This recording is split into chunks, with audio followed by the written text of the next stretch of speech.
Hi everyone. Today we'll talk about how to fix or how to solve your Twitter app.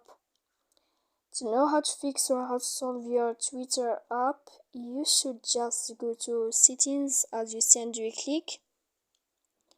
After that, in this page, you will click on apps, default apps, app settings.